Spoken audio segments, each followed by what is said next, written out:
What's going on, everybody? Welcome to the Rec Nation. Guys, we're going to check out British Special Forces SAS Operation Barras. This is the documentary. Don't know anything about this. Can't wait to figure this out, guys, or check this out with you guys. Listen, I'm here to learn. I'm here to figure all this stuff out. I've been requested to check out Operation Mincemeat as well. We have a lot of stuff we're trying to get to, depending on where you're seeing this. If you're on YouTube, huzzah, right? If it's on YouTube, I can't believe it went through. Most likely, you're watching this on Rumble.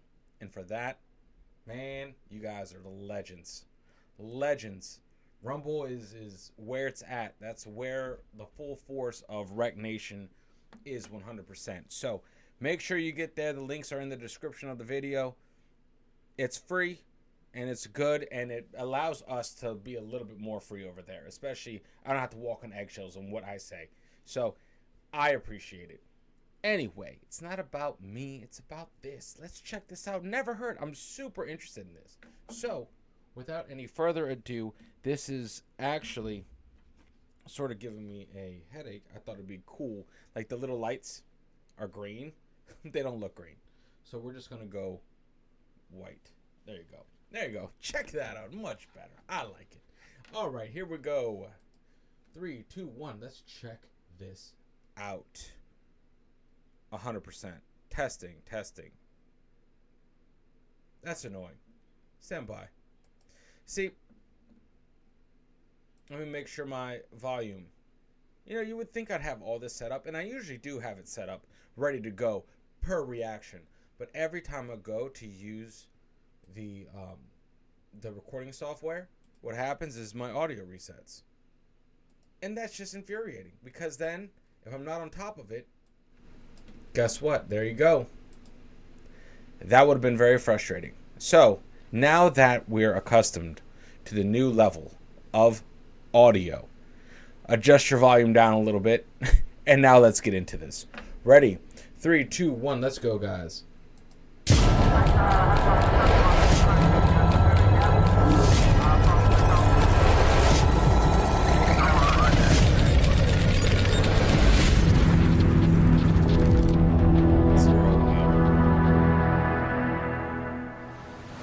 The early hours of 10th of September 2000, and Operation Barras is about to begin.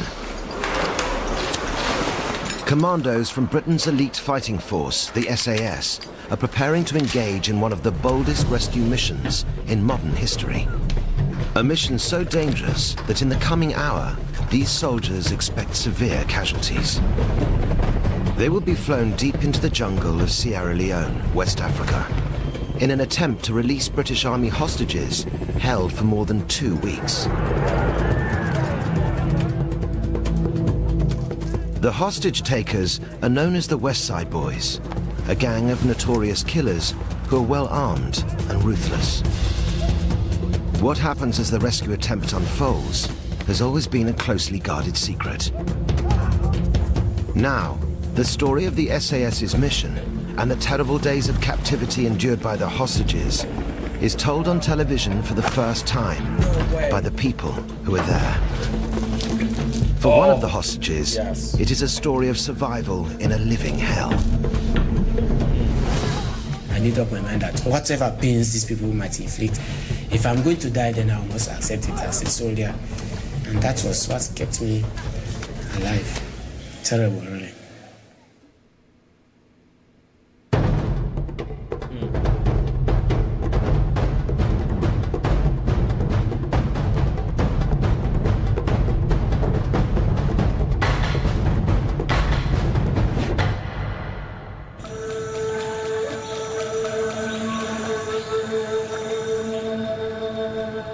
It's daybreak, and many of the rebels guarding the hostages are sleeping off the effects of a night of heavy drinking. They've emptied crates of beer that had been supplied by British negotiators to make them a little less battle-ready. But these will be no pushovers for the SAS. The gang is armed with everything from AK-47s to anti-aircraft artillery. and many are hardened ex-soldiers, conditioned by countless atrocities against men, women, and children.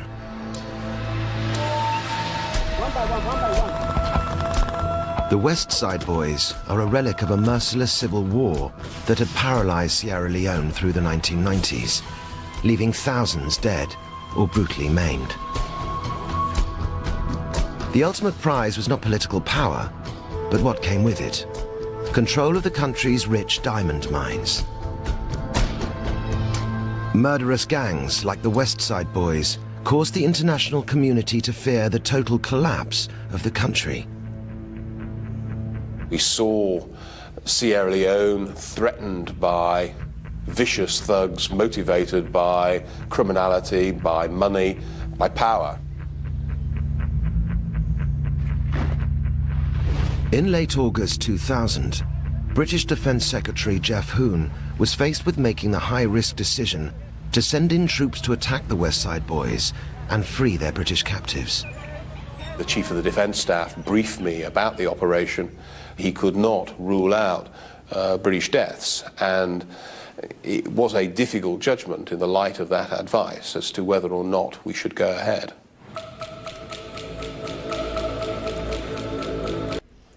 That's the thing that absolutely frustrates me. Okay, you have British soldiers that have been captured. All right, you rain down hell, and you never stop to go get your people. Period. That is not a hard call to make.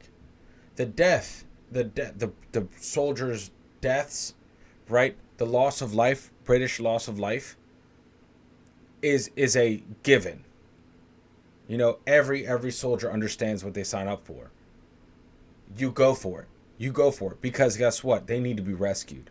It's better them trying or dying in an attempt to escape, right, than just staying there and absolutely getting brutally tortured. So you go in, you drop the whole budget to go get your people. I never understood why that's a complicated issue for the political side of it, because the military side of it is pretty cut and dry. The militaristic side, the decision making is pretty cut and dry. They got our people, whatever it takes, get our people. That's not, it's like, it's stupid even saying it out loud. It's kind of like a no shit. You got to do it. You know, people will get hurt, people will die. Yeah, but we're going to rescue our own. That is a mission worth sacrificing yourself for. Everyone signed on that dotted line to do this. So, politics, I can't state that enough. People that reside in air-conditioned offices, these leather seats, books all around them, haven't spent a day out there in reality. They're like, oh, but what about the cost of human life? Man, are you shitting me? I'm not going to rant too much.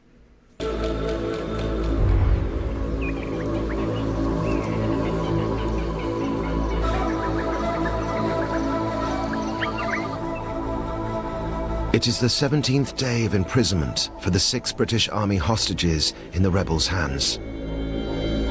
If it is a day like any other, then these men of the 1st Battalion, Royal Irish Regiment, could face a severe beating or a mock execution. Their commanding officer is Major Alan Marshall. It was his decision that led to their capture, and only his ingenuity and quick thinking that has kept his men alive throughout the worst of their ordeal.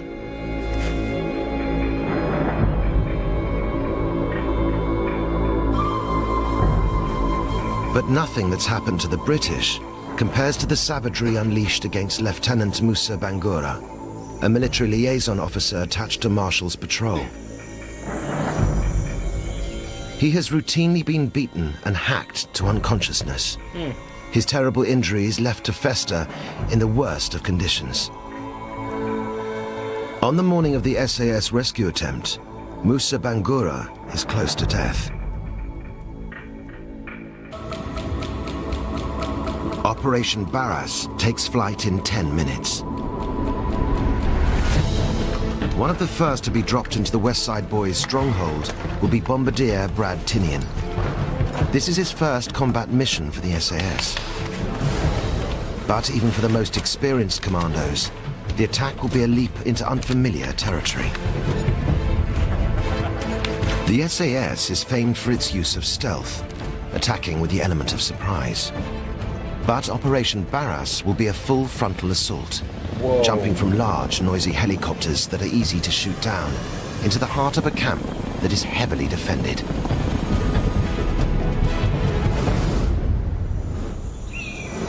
Wait a minute. Okay, so, yeah, what?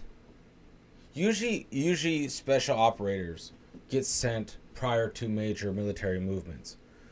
So for them to, because, now hear me out, guys. Remember, I don't know too much about the SAS, and you guys are the ones enlightening me on this path, but the SAS are not a massive contingent of the British Army. Correct? They're a special hand-selected few. For them to just throw their special operations group as in a frontal assault, that's crazy. Because that doesn't... I just don't see a group like that being used that way. That's odd. Do they have different jurisdiction? Are they controlled by different orders?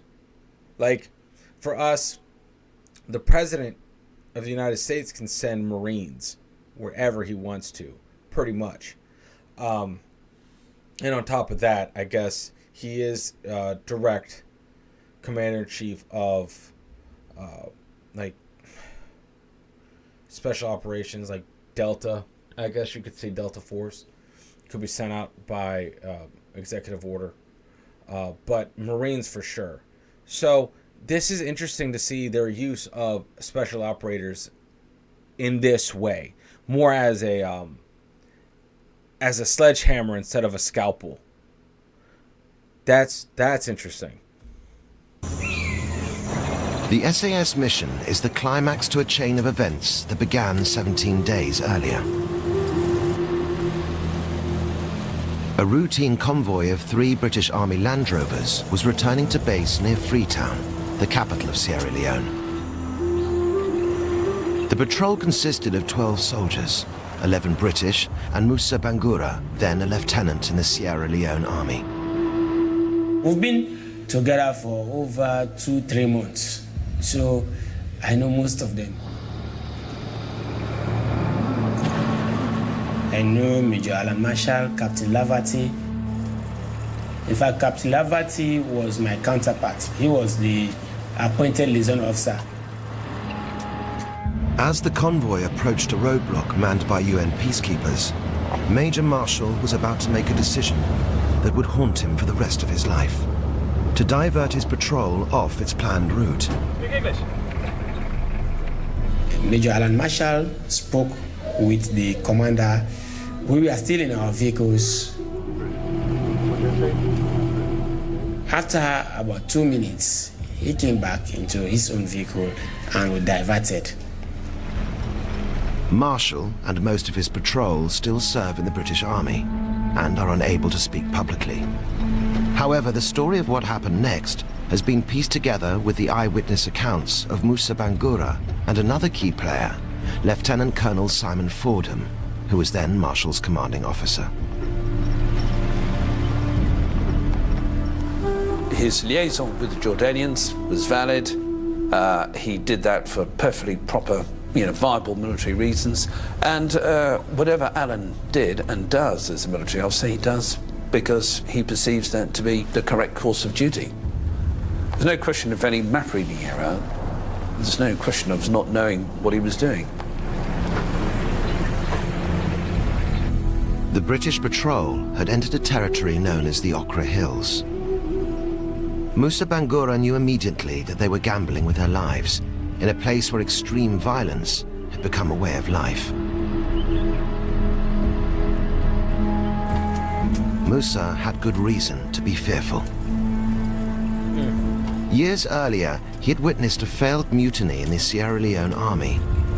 The rebellious soldiers were thrown out, but many had ganged together, eventually calling themselves the West Side Boys. They were united by a common grudge, especially against serving military officers. I started asking Captain Laverty, can he call the OC and ask him, say I'm concerned, where is he taking us? This area is a West Side Boys infested area. If they see us, they will definitely open fire without even asking.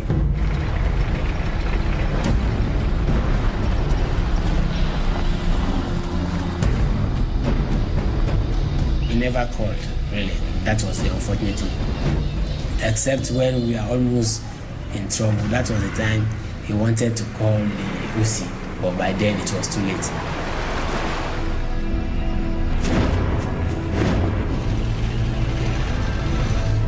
Please! Sorry, tactical, not ahead.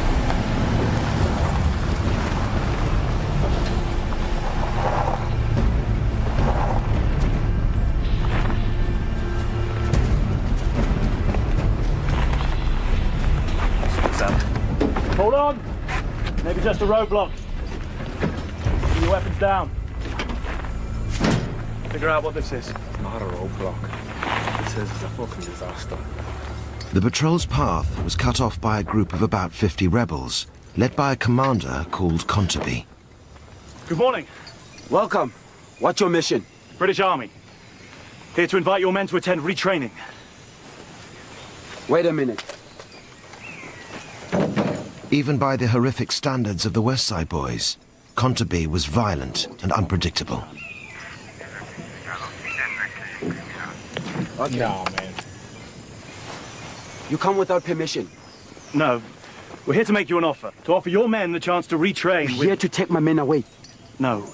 This is a humanitarian mission. We need to report on the well-being of the villagers here. We are very well.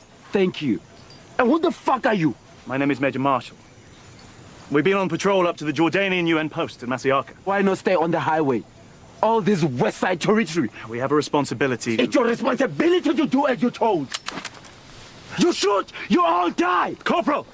We have a 50 caliber weapon, big weapon, and one of the soldiers really wanted to open fire. I saw the OC giving him instructions. I think that made him not to shoot. But he really wanted to shoot. He was brave. Order your men to hand over all weapons. Now. We can't do that, I'm afraid. In the interest of safety, I'm going to ask my men to put down their weapons. They cannot surrender them. I'm not debating you, British Army. Now. Okay. Give me a moment to talk to my men. I'm going to ask you all to disengage and hand over your weapons. Sorry about this, everyone. Just need to sort this out. Shouldn't take long. We'll be back on our way.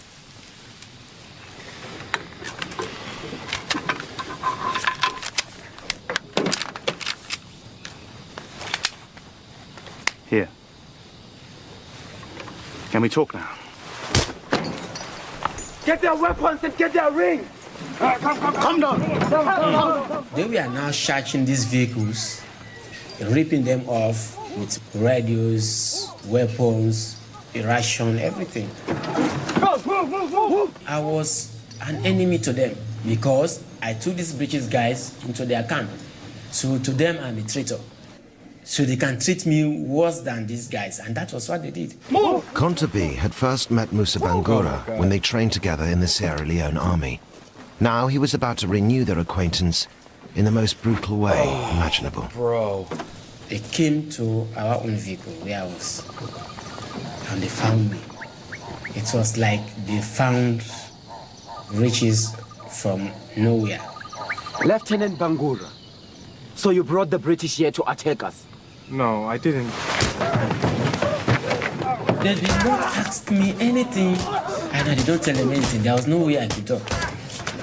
Everybody was having his own taste of me. Man. Somebody brought the razor blade, just tear off my back, and my face, scratch everything. I was dripping in blood. They are not listening, or they are not ready to listen to you. They were shouting. You can't say anything to them. The British patrol was taken across a wide river to Gaberi Bana, once a peaceful village, but now a West Side Boys stronghold.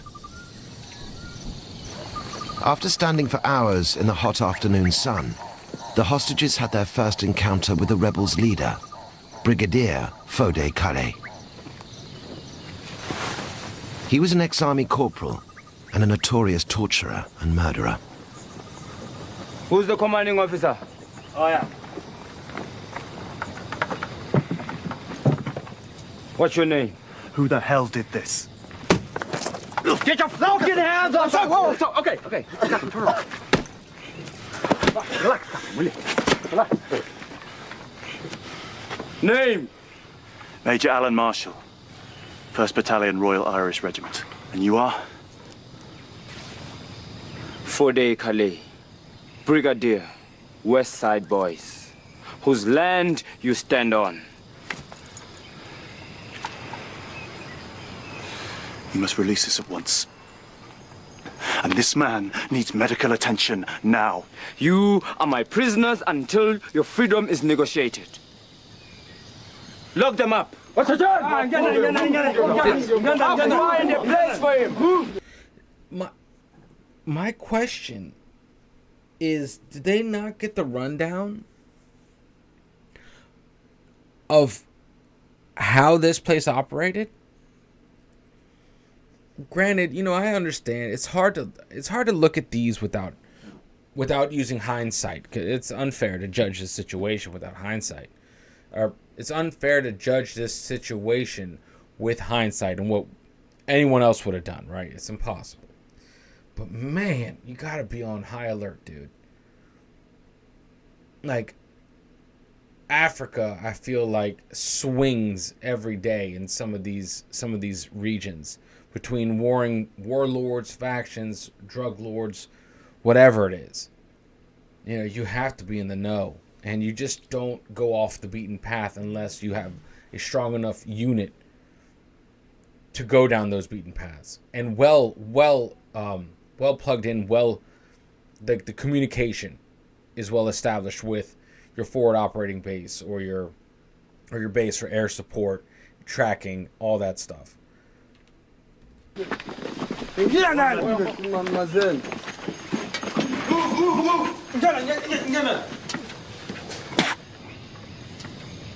Lieutenant Musa Bangura.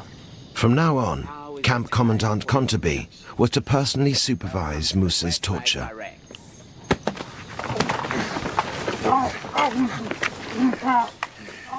He said he's going to introduce me to the camp. They tied me up, my hands behind my back with my feet, and they dragged me out.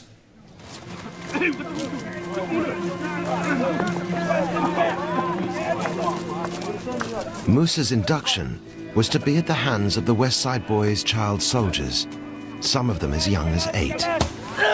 They brought in dozens of these small boys. They call them SBUs. It's like small boys units.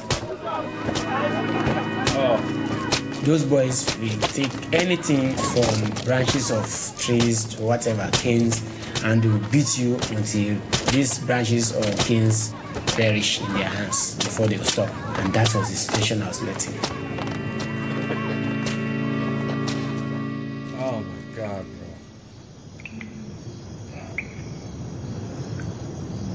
bro. Musa regained consciousness in a so-called dungeon. In reality, one of the camp's latrine pits. I was kept there for the rest of my stay in West Side Boys. For me, the dungeon is my own accommodation, it's my room, my everything.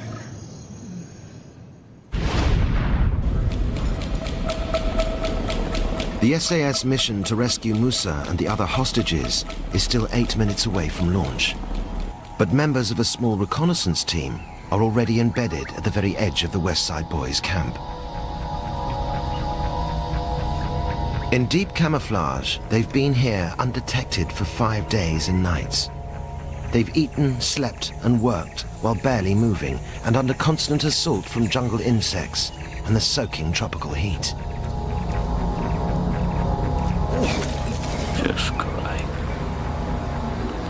Sierra Green Alpha. All quiet. Everybody's sleeping off the effects of the hooch. Roger that. Same here. Sierra Green Beta. All clear around the target. Over. The SAS observers have witnessed firsthand some of the abuse endured by the hostages, but have had to remain hidden, unable to intervene. But right now, the SAS rescuers are preparing to board their Chinooks for the short journey to the West Side Boys camp. One way or another, the hostages' ordeal will end within the coming hour. So it did have forward operators. Throughout their long days of captivity, the British hostages have been trapped in a brutal game of Russian roulette with rebels whose violent behavior was fueled by drink and drugs. But the target for their most savage abuse was always Musa Bangura.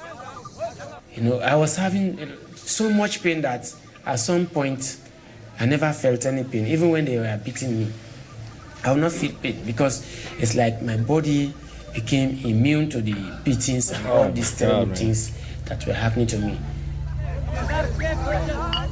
And these guys would come in the morning, afternoon, or whatever, whenever, drag me out of this pit, give me thorough beatings, and threw me inside the pit again.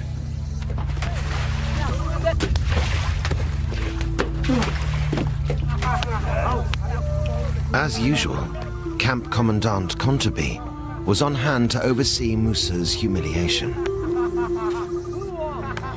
And they would shit on me because they are using the pit as well as a toilet pit. I have no way to move out because I'm tired. Even if I struggle, I will just go deeper into the mud. So I have to sit still.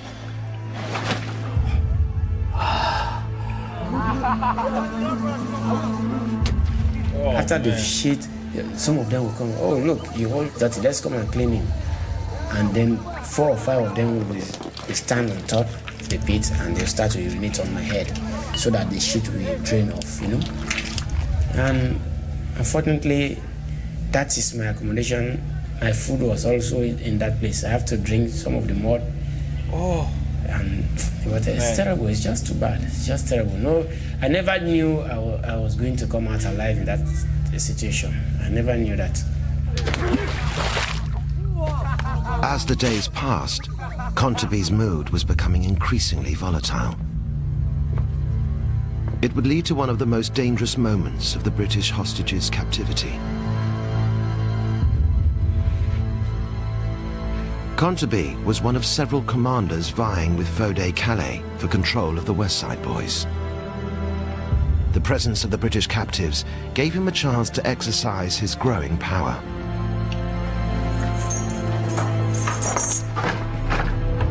Out! Out! Okay, okay. Let's do the fresh air. Now! Move!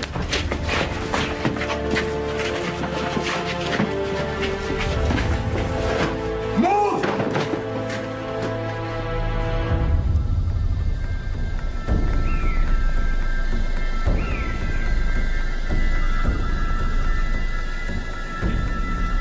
Good morning, Brigadier. Why did you speak? Who gave you permission?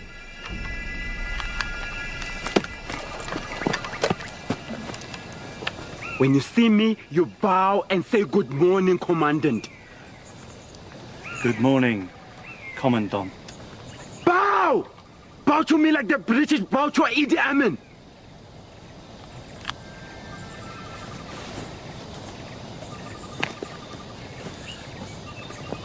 You?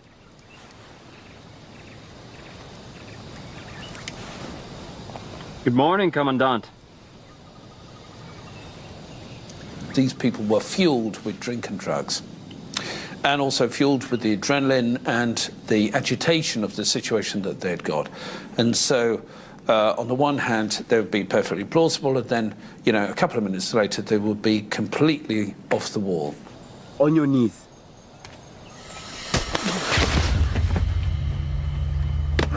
Major Marshall really had to be careful not to get frustrated with this or lose a temper or react, because the only reaction would have been that the West Sider would have picked up his weapon and opened fire. And put your hand on your head! That's... 1, 2, 3, 4, 5, 6, 7, 8, 9, 10, 11! Remember your numbers. You will be executed by your number. Ready to fire. Condemned men are entitled to a last request. No?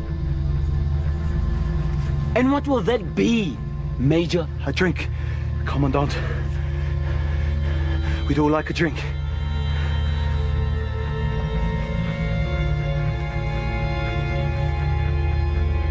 Why not? Go and bring enough for everyone. Marshall was desperately gambling that Conteby couldn't resist any excuse for alcohol. Marshall will probably remain pretty tight-lipped about what happened during that time. Almost every day he came across this kind of situation, and it reinforces this aspect that his approach was to resolve the situation successfully. And at times he was prepared to do it at the prospective cost of his own life in place of the men that was with him as well. This time, Marshall's quick thinking worked. Conteby walked away to his own stash of alcohol and passed out. The threat for now was over, but their lives would be in constant danger until the hour of the SAS assault. Oh my God, bro. British helicopters have just taken off for a 20-minute journey to the West Side Boys' camp at Gaberi Bana. The small SAS observer team hidden at the edge of the camp will guide the Chinooks to pre-arranged landing zones and provide covering fire as the assault force arrives. Meanwhile, the West Side Boys' leader, Fode Calais, remains asleep, surrounded by stolen money, cocaine, and 830 uncut diamonds. This hoard makes Calais one of Sierra Leone's few millionaires. But for all his wealth, Calais' authority is now at its lowest. Many of the rebels intend to defy him and hold on to the captives to extract a higher price from British negotiators.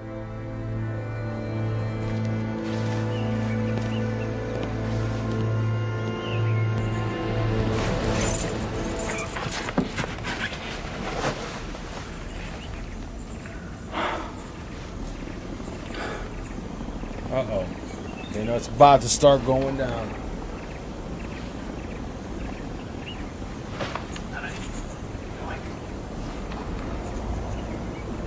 No. Something's up. I don't hear anything. Really, something's up.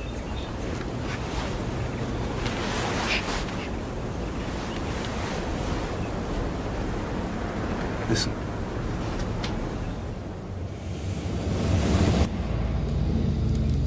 In the early days after the patrol's capture, British Army commanders in Sierra Leone had tried to secure their immediate release, but had got nowhere. The West Side Boys had not even given any evidence that the hostages were still alive. Any news? Not since this morning when they confirmed the RV. Okay. But Marshall's commanding officer, Lieutenant Colonel Simon Fordham, was about to meet Fode Calais for the first time. I became insistent that I wanted to speak to Calais because I wanted a reassurance from him that the patrol was unharmed and was going to be released. Eventually, after a lot of arguing with the West Siders, they agreed to a meeting at 4:30 that afternoon.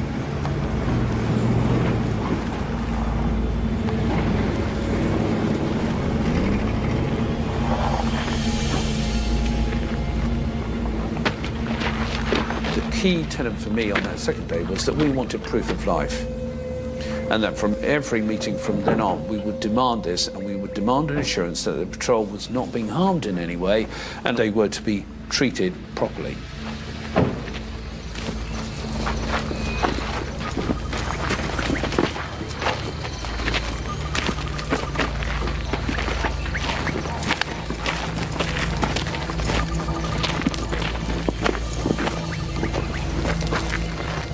Colonel, we have more negotiations, eh? We want this resolved as soon as possible. So do we. Fordham was about to learn how difficult that would be. You bring what we demand. We have food, water, medicines, and the sat phone. They're outside.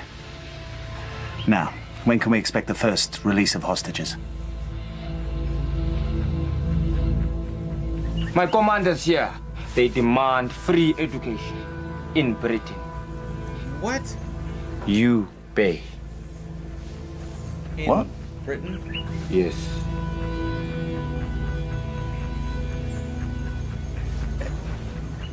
Any idea what it is you'd like to study? You pass on our demand. I'll alert the University of London. I was particularly concerned about was that the patrol was going to be shot and killed out of hand. And it would either be as a deliberate act that Kelly would do because he just couldn't handle the situation, or that the anarchy in this group will get out of control, especially at night, and an accident could happen or things could get out of control and the patrol would get hurt. So it was very important that we got the patrol and got these soldiers out of this situation as quickly as possible. Now, let me talk to Captain Laverty. I want to see how my men are being treated. They are soldiers, Colonel. They are treated as soldiers. It was quite clear to me that we were going to have to mount a rescue operation. We might get somewhere with the negotiations, and if we were, it would have to be quick. And that's really the premise upon which we then went on. Oi! You stay there! Stay there! Hello, Captain. Can you tell me how you all are? We're all being treated well, sir. Including Lieutenant Bangura. You tell everyone we're going to resolve this very soon. We're doing all we can. Will do, sir. Captain John Laverty only came 2 or 3 times, and on the second time we had an incident of gaining intelligence which was pretty profound at the time.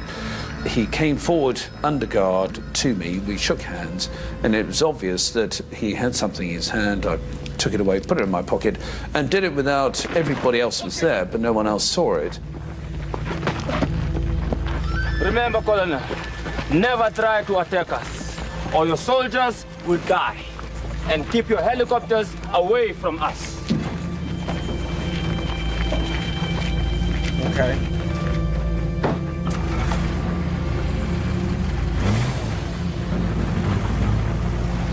Oh my god, that must be so hard. That must be so hard to be that close to one of your soldiers and watch him go back. Like that's just not natural. That you must fight every urge in your body to just kill all of them. Whatever. Oh man. Maybe that's why. Maybe that's why I wouldn't be good in this situation at all. I would just be like, whew, unleash absolute hell. But yeah, that's just me. I don't think I would lead with tact at all.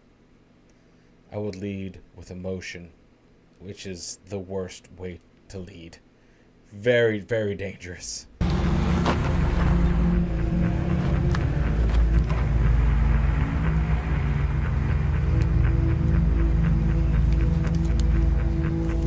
It was a map that had been drawn by the team of where they were being held, what buildings they were in, where the sentries were, and that was invaluable information because satellite photography can give you where they were, but what you don't get from that is actually what is going on the ground.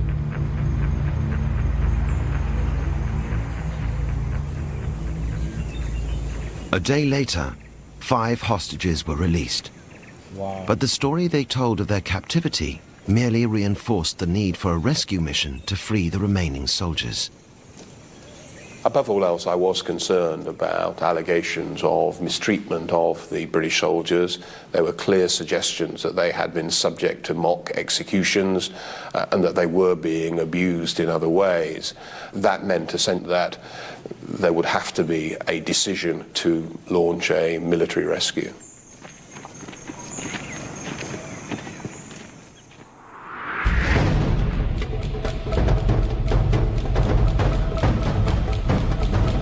That military rescue mission by the SAS assault force is now within visual range of its target. Brad Tinian will be in one of the 6-man rescue teams whose task it is to reach the hostages before the West Side Boys can kill them.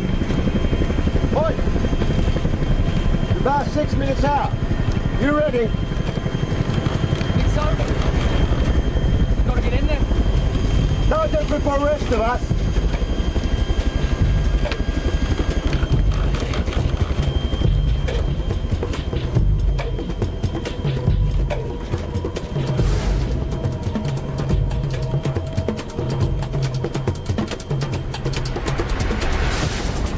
Interesting what they did during the day and not at night. But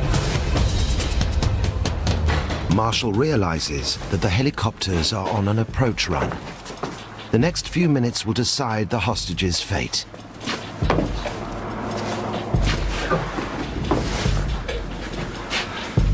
Listen up, lads. We need to be ready to move at a moment's notice. Whatever belongings you got left, pack them now. I have time later. All right, boys, you heard him. Okay, let's go.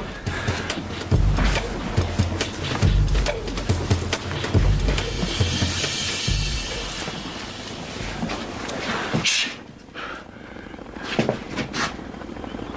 That's it.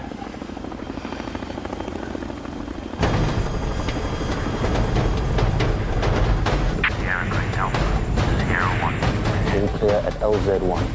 Sierra 2, all clear at LZ2, over. Sierra 1, roger that, Green Alpha. Lima Zulu 1 clear. After 5 days in hiding, the SAS observers now get their first chance to go on the offensive. They move to forward positions to guard against any attempt by the West Side Boys to kill the hostages before the rescue team can reach them. As the Chinooks get closer, Musa Bangura is being guarded outside Calais' house. The sounds of the helicopters will gradually increase until when they heard it, they all stopped talking and ran to Kali's house. Knock, knock, knock. They knocked on the door. We've had helicopters, it's like people want to attack us.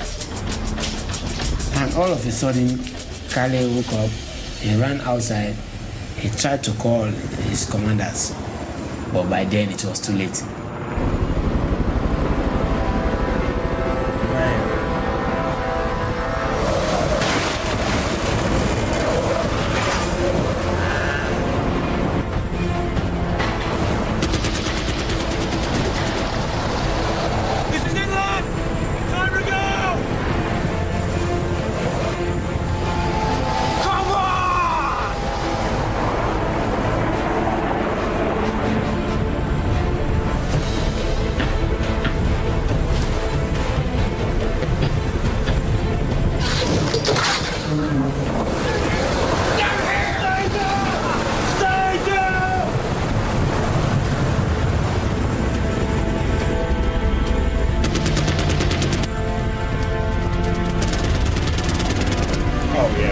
Look at that.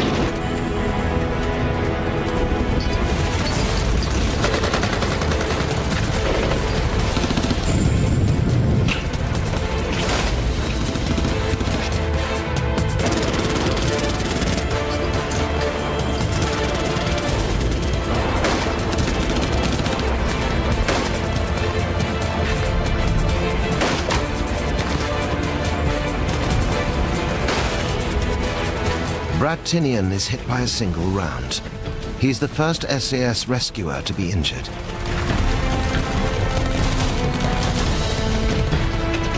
Man. Oh, come on, dude.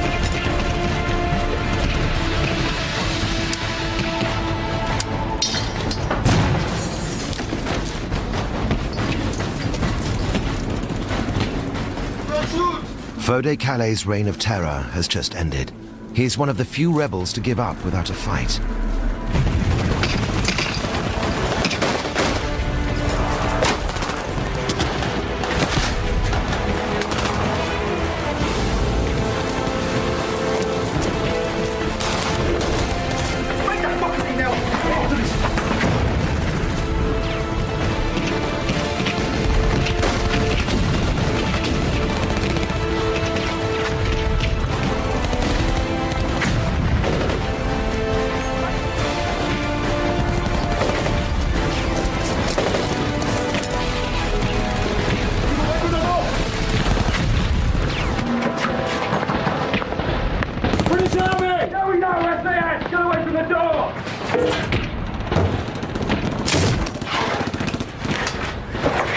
here?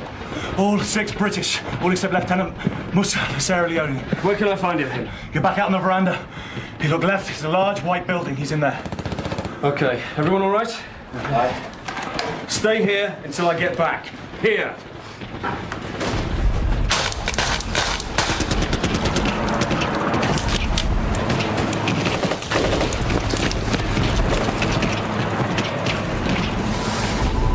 The end game is about to play out for Konteby. He is recognized by the SAS commando who'd acted as a bodyguard during the earlier hostage negotiations.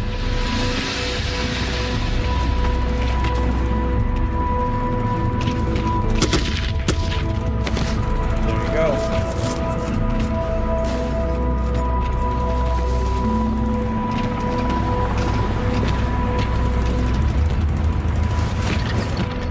"50 meters away, Musa is trapped under wreckage as Calais' house collapses during the attack. I was there until when I heard voices calling my name, Musa, Musa. Musa!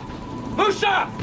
That time I recognized that these are British voices. Don't move! If you move, I shoot! I said, oh, don't shoot, it's Musa.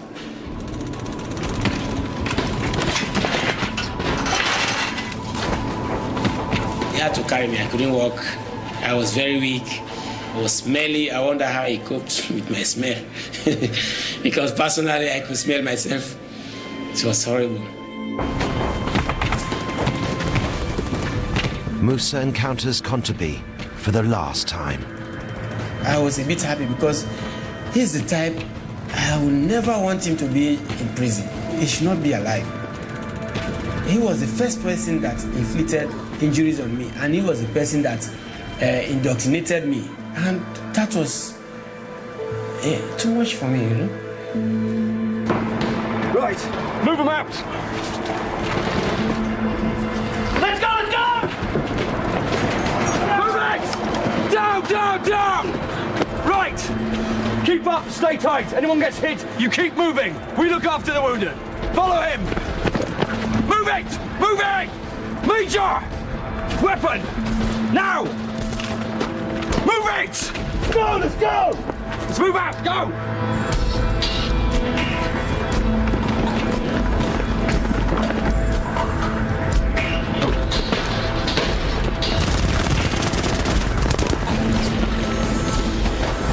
Look at that, man. Oh, that weapon right there. It's a beautiful thing. That cannon right there on that chopper.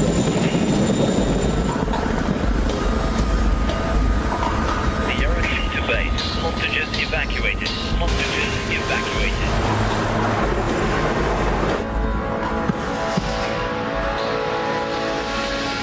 Wow.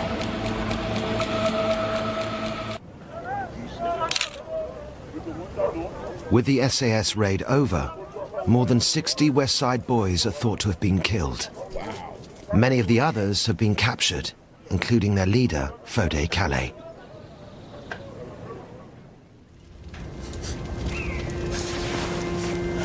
Remember me, you piece of shit. He will be moved to a prison in the capital, Freetown, but not before rings stolen from the British hostages are reclaimed.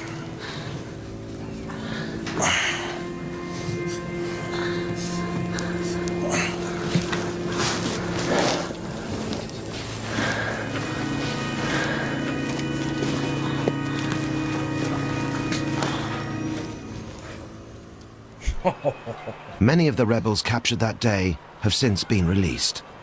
One in particular has not. My name is Fode Calais. I'm one of the West Side commander. This is the first time Calais has been interviewed since his capture on the 10th of September 2000. Some of my men arrested the British soldier, not me. But you knew about it? Yes. Later on, they brought them out to me.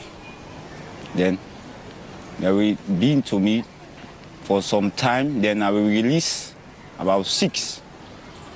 And then the balance remain on the camp until they attack us. Calais is serving a 50-year prison sentence for his part in the hostage crisis. One of the prosecution witnesses at his trial was Musa Bangura. They were with a Sierra Leonean soldier named Musa Bangura. Do you remember him? Yeah, Menjo Bangura. Now he's Menjo. Okay. He could testify. Yes. And you think he was treated badly? Well, he explained himself. I don't think so. He's a soldier.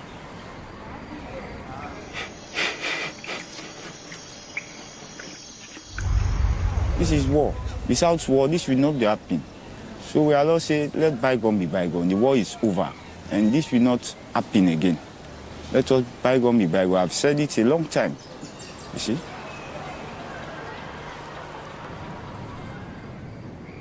The raid to rescue Musa Bangura and the British hostages hastened the end not only of the West Side Boys, but also the disastrous civil war in Sierra Leone.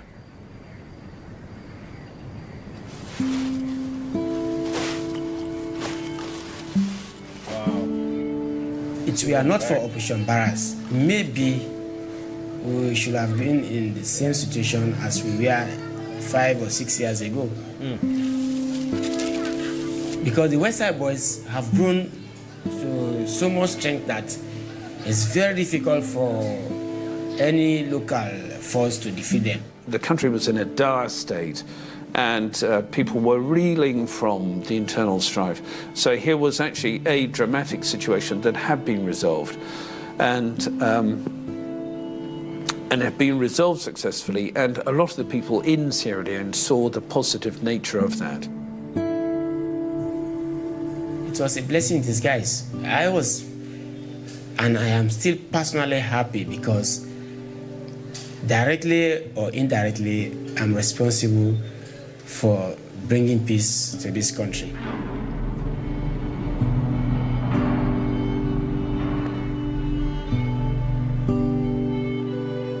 It was a tragic thing to happen, but this was an operation to save and support soldiers that were in peril. And, it is an operation that will be remembered. Yeah.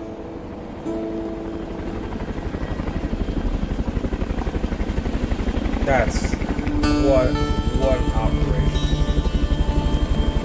What an execution of a rescue mission. Major Alan Marshall will remain in the British Army. Lieutenant Musa Bangura will recover from most of his wounds. He will be promoted to Major in the Sierra Leone Army. Brad Tinian will not survive his injuries. Oh, no. He's the only fatality among the British rescuers. The mission to free the hostages held by the West Side Boys is one of the great unsung military actions of modern times. A daring raid that not only saved hostages from certain death, but also helped save an entire country from descent into brutal anarchy. Very important. Man, come on. Wow.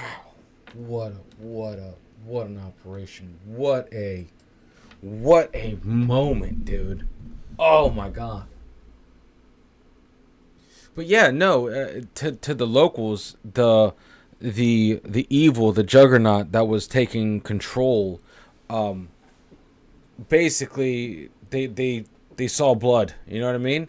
If it can bleed, they can kill it, kind of thing. And that was a big L for the,